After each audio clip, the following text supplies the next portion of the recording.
Hello, everyone. Today is an exciting day because today is the day that we get to start our seeds. So the first thing that I did was I mixed together my dirt. I did wear a mask while I was mixing it together because I'm mixing together some vermiculite in there to kind of make it lighter and airier. And I don't like it when all those little particles go around and then I suck them in my throat and then I have to cough and it makes me crazy. And the nice thing about the pandemic is I got a lot of masks hanging around. So I can just grab one and stick it on and there you go. Let's take a look at what I am going to plant today. I got this great chart from the Minnesota State Horticultural Society, which tells you when to start seeds, that's the light green area, when to plant them outside, that's the dark green, and when to harvest them, which is the yellow.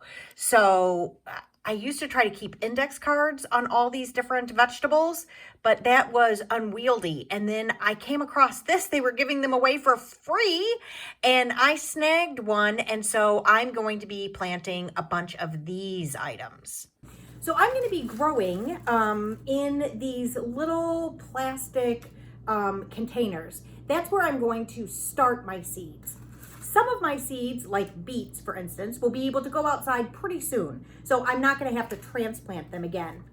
Others of my plants, like tomatoes, they are going to grow inside for quite a bit of time because it really needs to be like more towards the end of May before they can go outside. So I'm going to put those in larger pots. But my beets, I'm able to transplant pretty early, so they just need these small pots. One thing that you will see me doing is I am going to do a container of beets, and then I'm going to, well, no, I just lied. I'm not going to do a container of beets. I'm going to do several containers of beets, and then I'm going to split them up because one of the projects that I am going to be doing for the next couple of weeks that you could follow along with is to test out different types of fertilizers for my seedlings.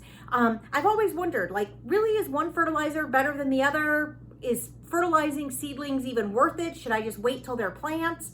So we're going to do that experiment. So today I'm going to set up for it. And, just like high school science class, if I need to have some of my beets growing with no fertilizer at all, that's called my control group. And then I need a different set of beets for each type of fertilizer. And then I can measure how that's going. So anyway, so that's why I'm making all these different packets of beets. So just in case you thought that there was no, plan behind my madness. You were wrong. There's always a plan behind my madness. Okay, so I ran into a little problem. Oh, no.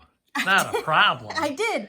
How can you run into a problem with soil? Soil and seeds. Put the seeds in the soil. Problem solved. Lots of problems. I've been problem solving left and right here. Goodness. But here's my current problem. Okay, what's the current problem? So I have these little containers, and I put my seed in there to start it. Yeah, and I wanted to label my container, but I didn't want to just take my Sharpie and write on here because as I water this, it's just going to bleed all into it and then I won't be able to read anything. So there's the problem. No, that was just fact. Then it's a factually based problem, I'm going to have to say. That was not my problem. That one didn't throw me. So here, okay. so I have these what do you call these? My son calls these C-47s because he's in the film industry, but everybody else calls them clothespins. Yes. And so I write stuff on my clothespins and then I put it on my little container and then that is my marker. Problem solved. Perfect. No. End of video. No. No. What? Because what happens is when I put this, see, come over here. Okay. When I put this in one of my covered domes, my lid doesn't go down properly. And it's a big problem because the whole purpose of the dome is to try to not kill the plants. Got it. So new plan.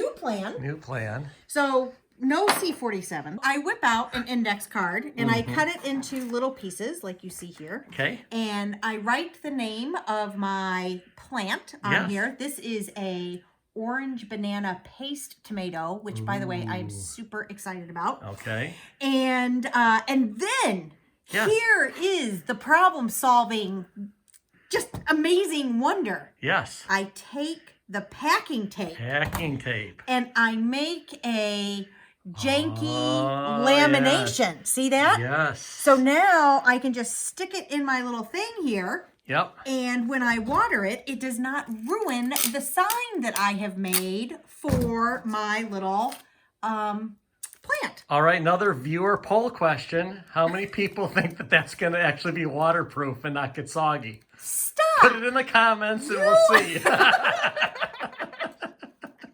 Are you helping me? Oh, yes.